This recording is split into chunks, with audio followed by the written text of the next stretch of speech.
Olá, bem-vindas e bem-vindos, um bom dia a todos. Eu sou Denise Barbosa e estamos aqui mais uma vez ao vivo do estúdio da McKinsey em São Paulo. McKinsey Talks já se consolidou como um espaço de encontro para conversas relevantes para a nossa agenda de negócios com as principais cabeças sobre os temas no mundo todo. Então, o tema de hoje é Gigantes podem dançar, os desafios e benefícios da transformação ágil em empresas business to business. E a sessão de hoje vai ser em inglês. Então, já vou começar a apresentar aqui os nossos convidados. Today, we are hosting Ian Cavanagh, Senior Vice President of Transformation at BP.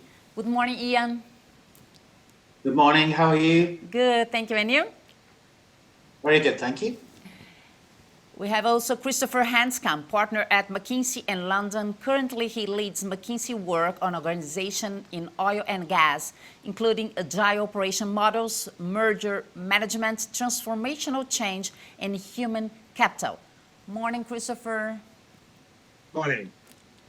And here by my side, Andreazzi, Digital Expert Associate Partner of McKinsey, based in São Paulo office, and leader of the Agile practice for Latin America. Bom dia, André. Bom dia, Denise.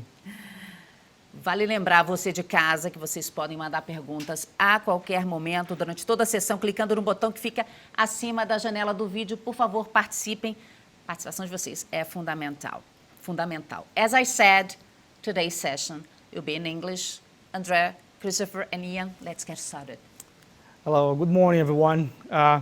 I'd like to start this conversation by saying that agility is not only for software industries at all.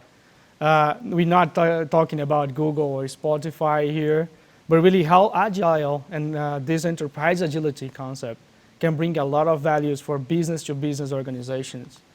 And here you can see a recent research from the McKinsey organization practice that can see clearly that a lot of players are starting to exploring agile in the way of working, but in small pilots inside the organization, maybe IT, maybe maintenance, maybe digital area.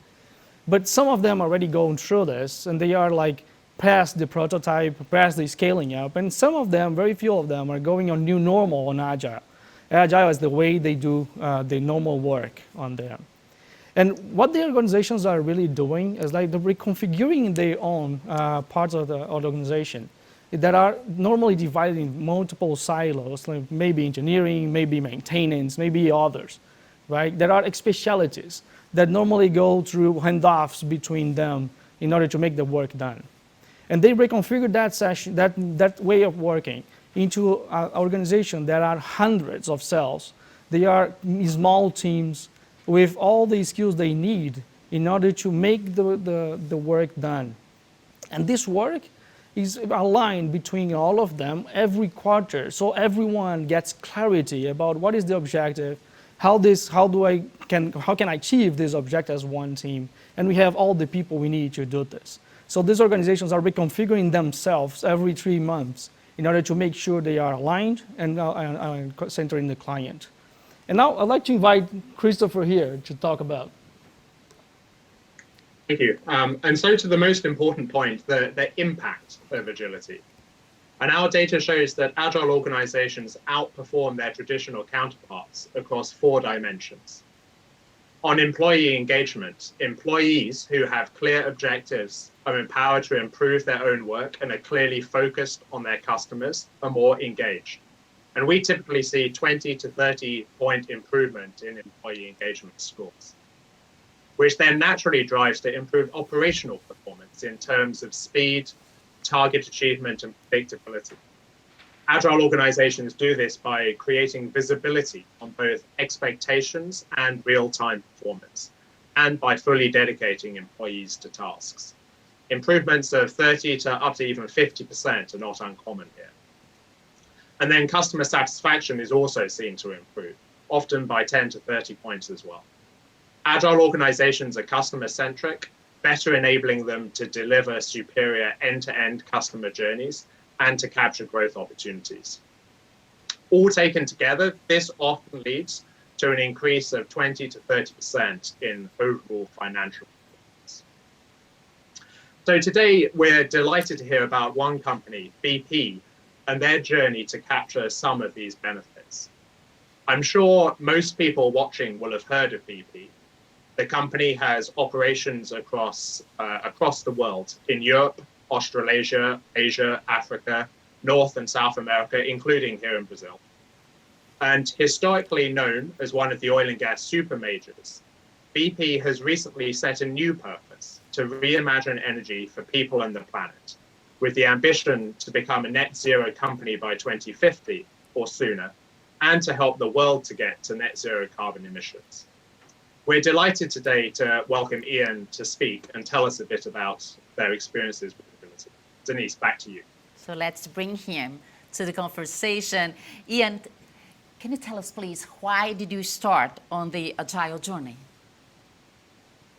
Yeah, that's a great question. So probably if I go back just over 4 years to late 2016, we had a senior leadership team meeting of what was then our upstream organization. And we talked about the necessity for a broader transformation of our business model. And we had several reasons to believe that was necessary, but 5 of those beliefs, which I think have held true. One was around oil and gas supply, and whether it was US shale industry or other sources, we knew that our industry was becoming more competitive.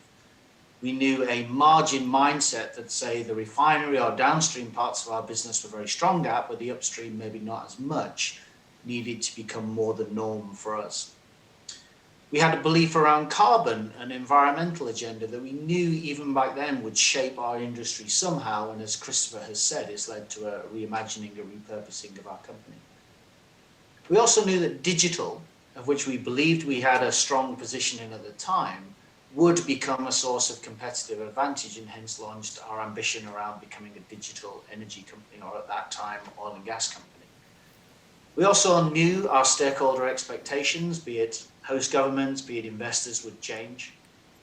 And we looked internal and looked at the environment we were creating for our teams to succeed in, and the pace and the extent of change we saw happening in the future, and knew if we didn't change, we wouldn't create the right environment to unlock that potential, to either retain or attract the caliber of people we would need to be competitive in the future. So we had 5 beliefs. I'm sure every company has similar ones for their sector, but they created a necessity for us to change. And then we set some ambitious goals around our transformation agenda in the matter of safety and environment, and that has and always will be first on our list when we talk about ambitions and goals. We talked about performance goals, so cash delivery, how do we deliver over and above our planned performance? We also talked about something we called feel, or most people would talk about employee experiences, Christopher's referenced. They were all outcomes, they were all required. We knew if we delivered performance and changed employee experience and didn't improve safety, that would be unacceptable. We knew if we improved safety and performance but didn't focus on employee experience, it wouldn't either be achieved or be sustainable. So all 3 goals were interlinked for us. And from that, we framed a transformation agenda some 4 years ago. And at the time, we framed it through 3 lenses of digital, of mindset, of which you can read leadership and culture, and agility. And we probably kicked them off in that order. And I was reflecting why, and I imagine it's in an order we were most comfortable with. So we started with digital, where we'd already made strong progress, and we put even more emphasis, focus, resources into digital. We then embarked on a mindset or a leadership agenda, which I'll come to later probably, which was a brilliant way to actually engage our leadership in the forward challenges. And then we started to get more into an agility space. So all 3 were important. Again, just like the outcomes, we needed all 3, but they had 3 lenses for us: digital, mindset, and agility. But for you, what does BP mean when we talk about agility? Well, as I'm sure Christopher will tell you, you get a million different answers to this question. So let me try and express mine in terms of what we were trying to achieve. And maybe a way to think about this, we were trying to address pain points within the organization.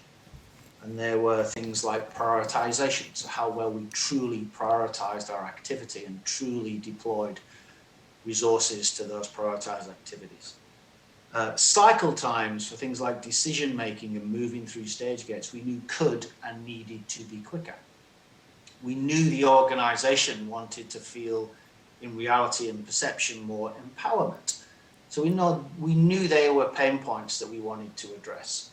We also know, as many will know, in a big company, getting that business connectivity to outcomes, to missions, being able to go home at the end of a week or a day and knowing what you contributed to the bottom line, to performance, can be quite a challenge. So actually agility brought us that. It brought us that connectivity. It also allowed us to really focus on creating small mission-based teams, reducing handovers, having all the resources required to complete a product, whatever that product was. And it also allowed us to access efficiency. We have certainly seen in the work we've done so far that our teams set up in this manner, along with digital, etc., become more productive than those that are not. I think importantly, as well as addressing pain points, we wanted agility to reinforce strengths. We wanted to reinforce strengths that as an energy business were deeply important to us. And whether that was our management systems, our standards, our focus on quality, the professionalism of the engineers and scientists and analysts that we worked so hard to build over the last few years, and around risk management. So it wasn't just about agility can address your pain points. To us, it had to also readdress or address the strengths that we had worked so hard to build. So yeah, if you ask me, agility, is it a toolkit, a structure, and a mindset? All of those. But for me, it's actually about the outcome. And the best way, and again, I'll no doubt come back to this, the best way to think about this, if you really want to understand agility, go visit a team. Go visit a team where you've invested in setting them up in this way. And you'll see the results, you'll see the engagement, and you'll just feel the buzz of an organization. And that, for me, is what agility is really about. And can you tell us a bit more, your journey to get there? That's another good question. So I'd say we're definitely still on it. So I could say it started 4 years ago with that meeting, but actually within BP, like many companies, we've had a lean, continuous improvement agenda running for many, many years. And actually, I think that is a real strength to start an agility agenda from. Many will know more about this than myself, but it's built on very, very similar principles. And actually, we've found over time that taking the best of agile and the best of lean is a bit of the secret sauce that's allowed us to achieve some of the results we've seen already. But we did start with a toolkit when we started on an agility journey, whether that was Kanban, whether it was daily huddles and stand-ups. We deployed them across the company. On the more complex problems, using Scrum techniques, for instance, in one of our regions, we trained and supported 4 teams at the time, so this would be back in 2017, 4 teams at the time to tackle some really complex problems that we were struggling to make breakthroughs on. Whether that was planning of new drilling opportunities, so new capital investments, and also some small brownfield project delivery, or it was logistics around the most optimal way to have 10 supply vessels service 8 platforms offshore. So we tested, we piloted whether this technique would lead to breakthroughs in those problems. And, you know, it did. We saw improvements in cycle time. On average, 40 to 50% improvement in cycle times over more traditional waterfall type techniques we'd used. We absolutely kept the focus on safety and quality as we went through that program. And I'd say without doubt, the employee experience started to feel better. But employee experience is not a quick win. Employee experience is a much longer journey, but we started to see improvements in employee experience. So we're back in 2017 now. We decided to scale that across the company, across the upstream part of BP. And I think the phrase we've used before, and I think it's a great description, is it went viral. So the pull from the organization was quite incredible, well beyond what we had imagined to begin with. And after a couple of years, I think we trained over 4,000 people in various different techniques because of what they had seen as the benefits to both the strengths we were trying to reinforce and the pain points we were trying to address. I think importantly, in parallel, we ran what was probably our biggest leadership development program within the upstream in over a decade. So as well as Toolkit, we had a big program running, a development program for many of our leaders, which not only supported agility, but actually going and engaging with teams that were practicing in this way was a great way for leaders to actually practice the leadership and culture we were going through on the program. We also visited others. So I think it's fair to say the energy sector, and maybe particularly the upstream sector, has had a bit of a reputation for being quite internally focused. And one of the things we've tried to do throughout our transformation is look beyond our immediate sector. So we went out and we visited other companies, visited other teams. It included visiting banks to see how they had leveraged organizing for agility. So we had the toolkit, we had the mindset, the behaviors. We then piloted what we termed organizing for agility, and we stood up a unit, an organization with a mission around production, support, and delivery in one of our global operations. About 70, 75 people to begin with, and we also then set off some other small-scale pilots in other parts of the company. And actually, again, we saw great successes from that. There were the organization, the front-end loading, the ongoing coaching that went into those. I probably can't overemphasize enough. There's a lot of systematic rigor put in. But the confidence we've seen in that and other areas have allowed us now to really up our ambition across BP. And in our area, or my area of the business alone, we'll go from 70 people to almost 100 times that over the next year, year and a half, as we absolutely look at organizing for agility at scale. But I'll go back to something I said earlier if I can. It's not, agility for us was not a standalone agenda item. It was part of a broader transformation. It's part of our repurposing the company. It's part of our new structure. It's part of an increased centralization agenda. So one of my pieces of advice would be not to think of agility as a bolt-on or an outcome and track its value separately. It would be to truly incorporate agility as a way of achieving your transformation ambitions. So I think that's our journey so far. Not sure when it started. 4 years ago maybe, but probably longer. I don't know where we are on it, but we're at an exciting point with many years to go. Yeah, I'd like to make that clear. I mean, this journey that Ian is describing is very typical, right? I mean, most of the organizations want to pilot first, want to understand how it behaves inside the organization, how it affects your people. Security, safety is really a key item here in these industries. So it's very, very normal to see like people piloting it before they go and start evolving that. And actually, in the region, we have one of the clients that I have the privilege to be part of the team there. They have started this pilot in maintenance, in digital also, and now they are considering what's the next step going further on the scale up. So it's really amazing. And Ian, what did you spend most time on when designing your model? I think maybe going back to the point I made earlier, we very quickly understood the benefits that agility could bring.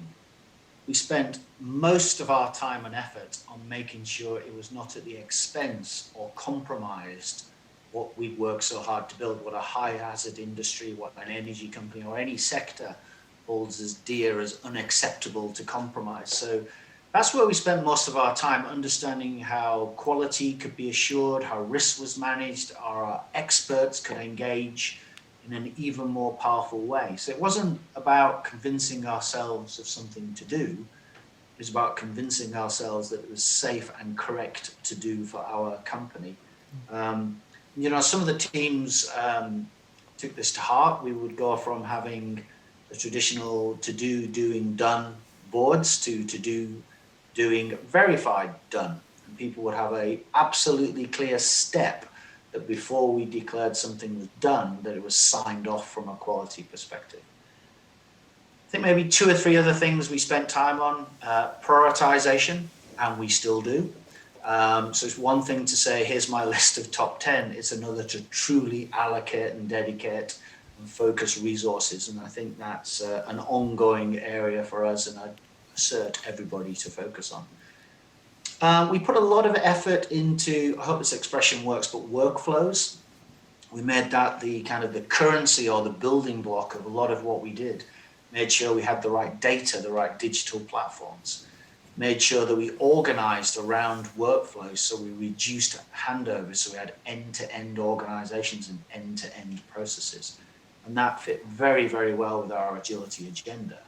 Or put the other way, I would worry if we jumped straight to agility without investing in some of those building blocks around workflows, around processes, around data, and around your organization. And I think one thing that has been quite exciting is it's changed our leadership interactions. And I could, again, there's people from McKinsey on the call here, I won't get into lecturing about leadership interactions, but maybe a quote to hang on to that somebody made to me is, they said, I used to sit in my office and decisions would come to me when my calendar said it was time for that review or that decision. Now I go to the team in their environment and I solve problems and make decisions when they need to be solved. And I think it changed the dynamic around, I'm sat in my office, you'll all come to me in my comfort area with tons of pre-read, to I'll come to you on a regular basis and see what you need to succeed, having already set up and agreed the mission and allocated the resources. So I think we spent our time on not compromising what was deeply important to us as a company, on prioritization, on workflows, and I think we spent a lot of time, and still are, on a different type of leadership interaction. Yeah, I'm sure there are many, but could you share with us some of the lessons learned, and what would you do differently if you're starting now? Right. I think we learned that agility and the rest of our transformation agenda has brought us closer to our customers. And by customers, I include, and specifically include our front lines, our refineries, our oil and gas platforms, our drilling rigs, our projects, because we became more focused on outcomes than organization. And I think that brings you closer to your front line, to your operations teams.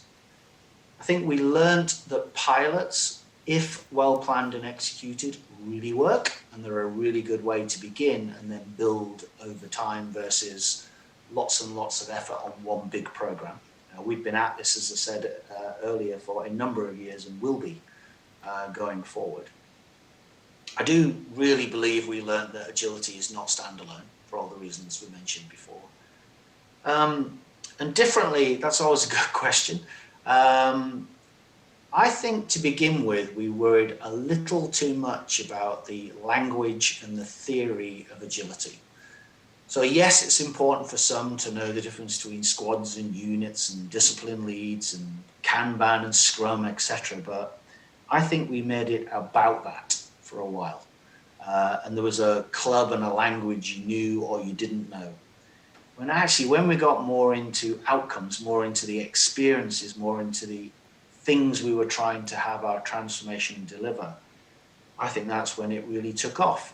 And to go back to something I said earlier, I soon realized I could sit all day and tell people about agility and how good it was, and they'd have to take my word for it. And I'd do probably a poor job of explaining exactly what occurs when a team works in this way. Or we could take people to visit those teams. And that's what we did more and more. We created exemplars or case studies or pilots where other people could go visit and talk to the individuals and the teams working in that environment. And that's when I think our ambition really got cemented.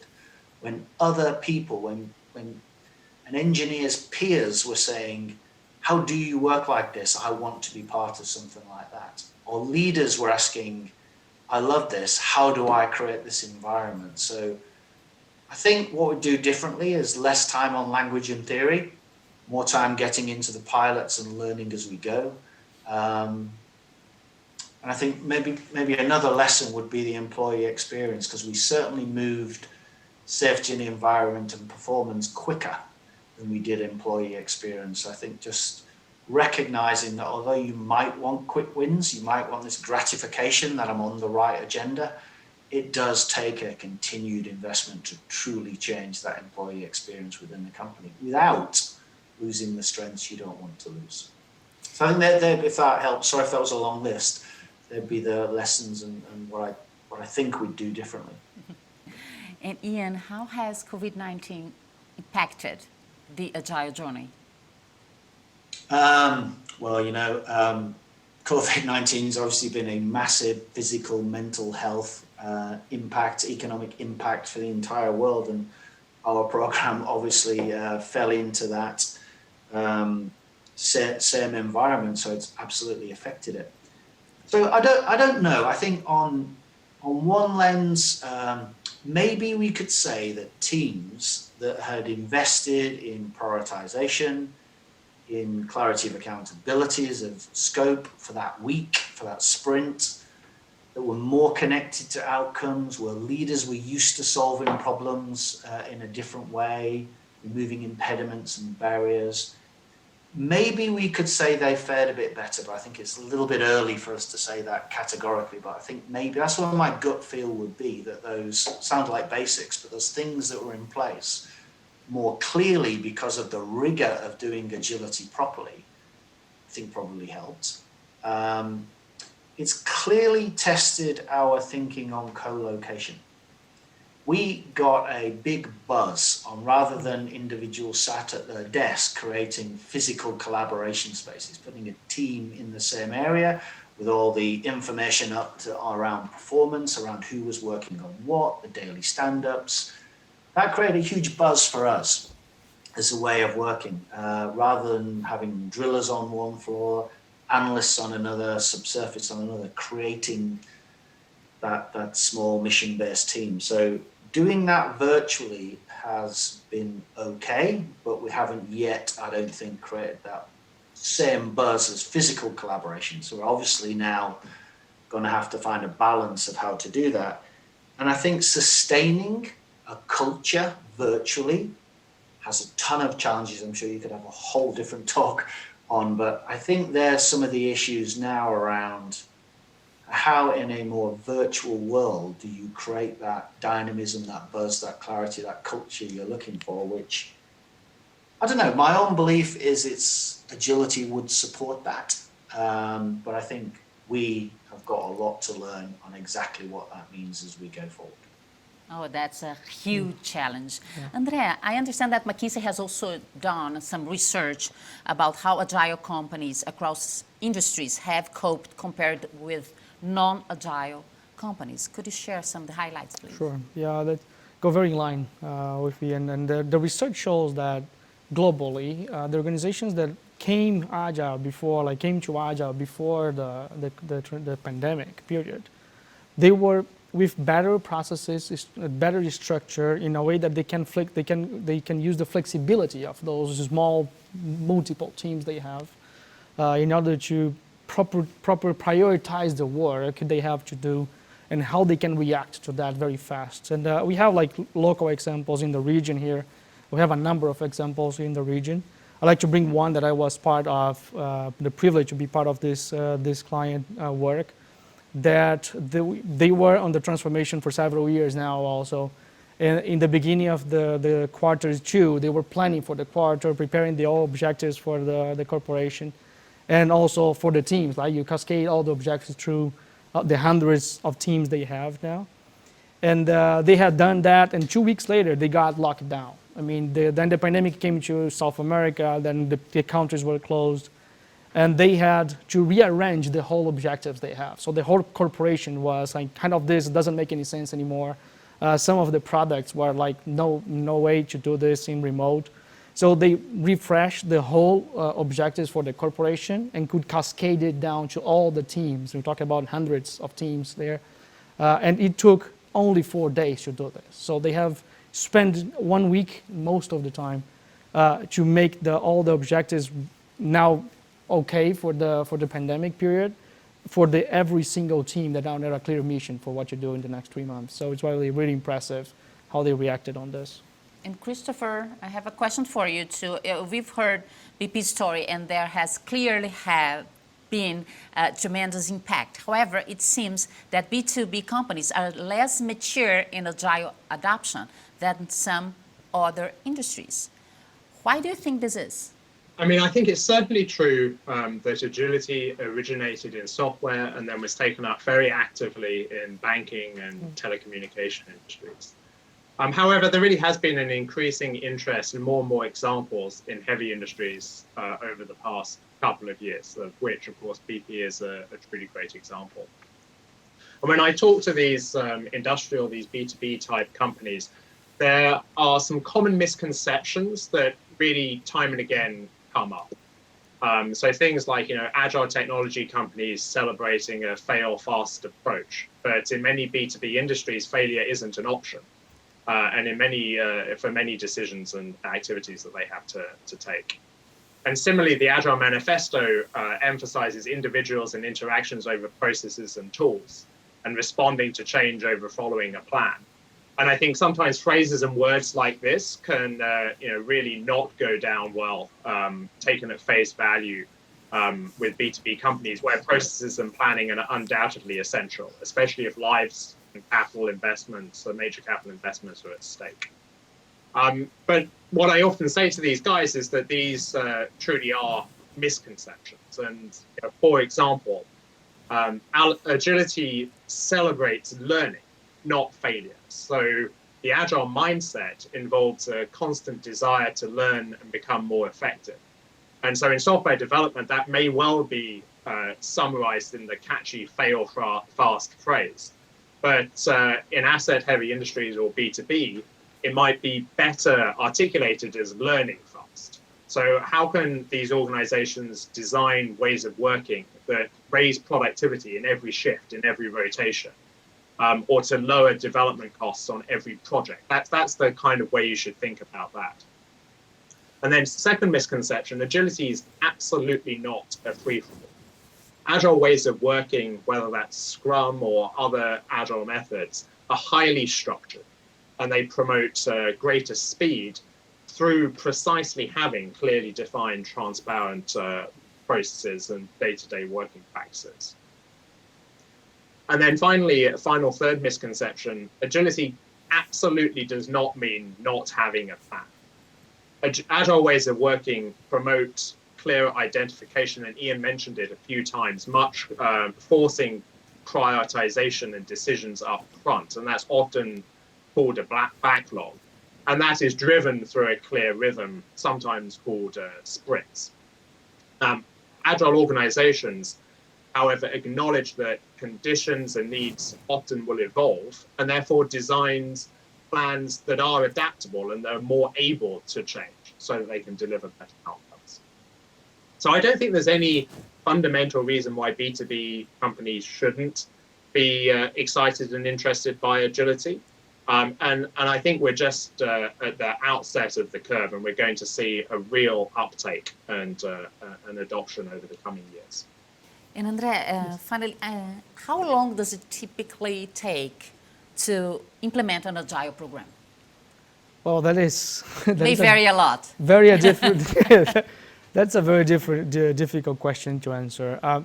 Will depend a lot. I mean, depends on the scale of the organization, depend on what are the areas we want to talk about, depends on the ambitions of the organization is very important here, because they want to really want to change, they need to change, right? They have a platform there.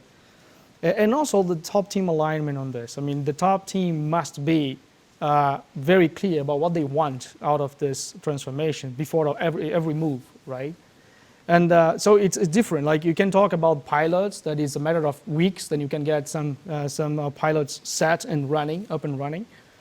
But for a real transformation, for the enterprise agility way, like setting the organization for agility, like that's the example that we have here in the BP or any others, it's very clear that they can take several years, I mean, to really transform the whole organization, the way of working. So thank you, André, Christopher, and Ian for this conversation. But now I'm going to go to address the questions from the audience. We have a few here. So the first one is for Christopher, can agility help in mitigating risks? Yeah, I mean, absolutely. I think first and foremost, you need to make sure that you're going to maintain safety and risk management through any change you make, whether that's related to agility or otherwise.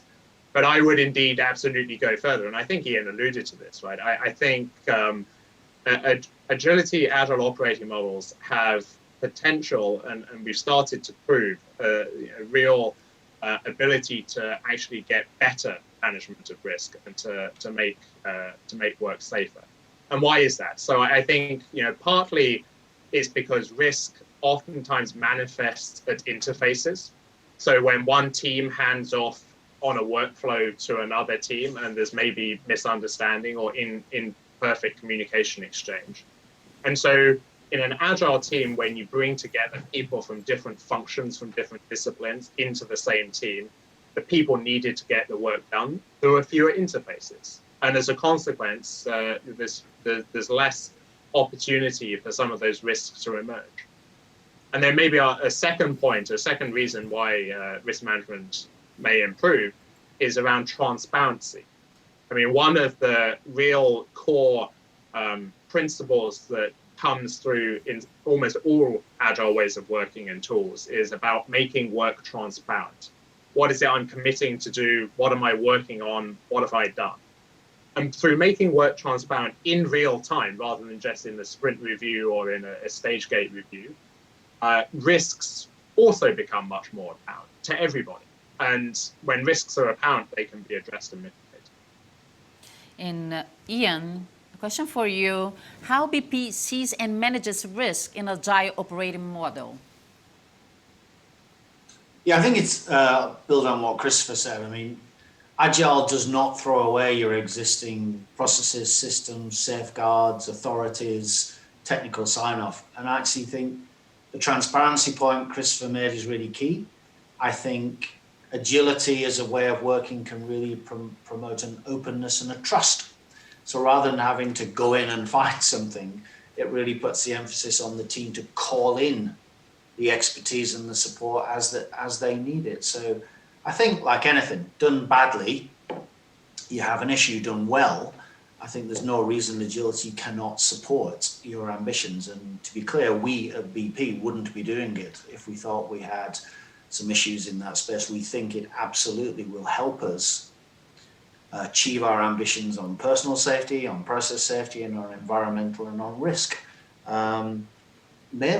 Partly or mainly due to the engagement and alignment of the organization on a particular challenge or issue that agility lets you have. So I think Christopher covered it well, and I think that transparency point and the rigor, the systematic nature of things is important. We did not throw away our management systems and ways of working in BP from a technical sign-off and quality.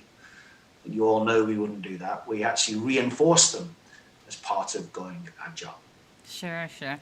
Christopher, another question. How to build the buy-in of the team to change their mindsets? Great question.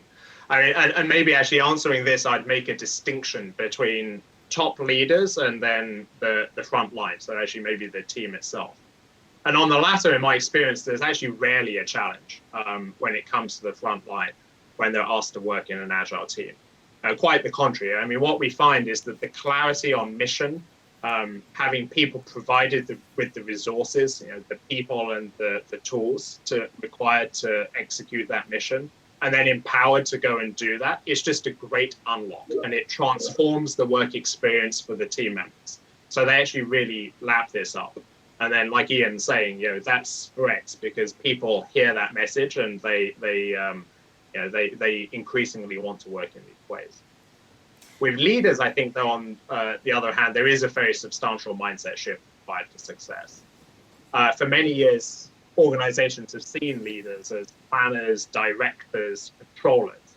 And that whole paradigm needs to really change in an agile organization. The leader becomes much more of a visionary, an architect, a coach, or a catalyst. And real work needs to be done to achieve that mindset shift. is far from easy. It takes time and sustained effort. So, I mean, I think first, it's very important that leaders understand why we're doing this. So why are we asking them to change their mindsets? What is the vision for the new agile organization? Then leaders need to see that mindset in action. Ian mentioned many times, the power of actually going and seeing a team or going and seeing another organization that is further along its agile journey and talking to leaders in that organization. And then thirdly, I think it's quite likely that some of those leaders are going to need help building the capabilities, building some of that muscle they're going to need to be effective in an agile organization. And that's where things like the leadership programs that Ian also referred to come in importance. Then finally, these mindsets need to be, the system around the leaders needs to be often changed to reinforce the behaviors and mindsets that you want. So everything from how you select leaders into roles through to how you evaluate their performance and then reward leaders needs to be designed in such a way to reinforce the mindset and behaviors that you're looking for. Sure. Christopher, that's a good question here. See, what's the main difference between lean and agile? I mean, it's another great question. I might sort of call on Ian to also chip in on this one. But I think the first thing I would say is that I hear very often lean, agile. Do I need to choose between the two? What's the real difference between the two? And I come at it from a different place. I would say lean and agility both have an enormous amount in common, especially when it comes to the principles that underpin both of those concepts. So to actually suggest that there needs to be a choice as opposed to them complementing one another is perhaps almost a misunderstanding of both lean management and agile operating systems. I mean, Ian, I know you've been on this journey, so maybe you want to add something there. No, I will, and I think you're right, Christopher. And I think it's important to remember lean has been around for a very long time, and there's a cadre of people who are absolutely attached to lean, and then there's a cadre of people who are absolutely attached to agile. When actually many of them have a lot of similarities. So what we've tried to do is actually bring them together. So again, with the customer in mind, that if there's a problem, an engineer or a geoscientist, they shouldn't have to scratch their heads and go, hang on, is this agile technique? Is this a lean technique? We need to create the organization within our companies that says, don't worry about that. Whatever's the right technique and method, we'll help you with it, we'll train you on it, you'll use it. So we deliberately combined or blurred the difference between agile techniques and lean techniques so we could actually get the best of both worlds. And then we lifted up and out of those the key principles and philosophies and leadership traits that would make either succeed. So I think we could debate forever the difference between lean and agile. It was more, I've got a team of people trying to make the biggest difference they can and solve a problem. What's the right technique? What's the right tool? And in some cases it's a choice. In some cases one technique will work better than another, but we've tried to not answer that question by taking the best of both worlds, which from a principles and a fundamentals are exceptionally similar. Ian, do you expect that after COVID-19 being agile brings you more benefits than before? I don't know if it brings more benefits, but I think it's an advantage to be on this journey. I think, as we mentioned before, the rigor of understanding what resources you need for what problem you're trying to solve. If I'm sat virtually here today in a house in some part of England and you're in Brazil and Christopher's in another part of England, the more connected we are on a mission, the more we're used to standing up each day and checking in, making requests to each other, must help. So I don't know if I've really answered your question, but I'm glad we're on the journey of embedding agility and that the benefits it brings, because virtually it must help, would be my view. But there's a lot of work to do to get virtual. We are a big fan of virtual working. I think it's leapfrogged our thinking. We were a big fan of co-location, and for some activities, when the situation arises that we can do that, we will. I think it's really disturbed our thinking around the power of virtual working, particularly in a global company like BP, where we can better leverage our talent in all areas of the globe. So I don't really know if I've answered your question, but I'm glad we're on an agility journey as we cope with COVID, but lots of work to do. Oh, thank you very much, Ian, Christopher. Obrigada, André. It was a great conversation. I learned a lot. Thank you very much for being here today with us. Muito obrigada. A você também, muito obrigada por passar com a gente esses últimos 45 minutos. Obrigada a todo mundo que mandou pergunta para a gente. Para conhecer a agenda completa do McKinsey Talks, visite mckinseytalks.com. Lá vocês encontram os programas anteriores e esse de hoje vai estar disponível também na segunda-feira. E para quem gosta de podcast, quem gosta de ouvir áudio, esses nossos encontros também vão para o Spotify. Até a próxima, um ótimo fim de semana. Have a great weekend, guys. Thank you, obrigada. Tchau, tchau.